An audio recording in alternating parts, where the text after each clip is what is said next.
Kisah JPS semuanya dari orang Arab Barat, semua luar negeri. Dan kisah roh siluman semua dan segala kuman. Semua teknologi orang hidup semua dan Al-Quran kata sudah tidak berguna.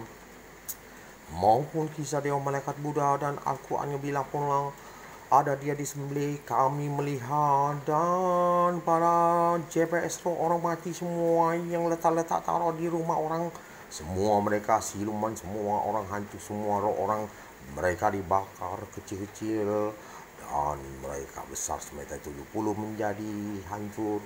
Dan kisah Kuan Im dibuat senonoh namanya mereka semuanya, dan kisah semua Tuhan dewa-dewa semua mereka dibantai semua seluruh dunia JPS pada roh-roh orang-orang ketik-ketik pun mereka pun kaki moyangnya dibakar, dan tidak pun berkutik pada Allahnya pun nunduk semuanya, dan para penciptanya datang bakar di sini di kompor, dan para orang-orang tidak yakin dan para IT tidak yakin, dan Anda menyesal tidak main-main. Terima kasih.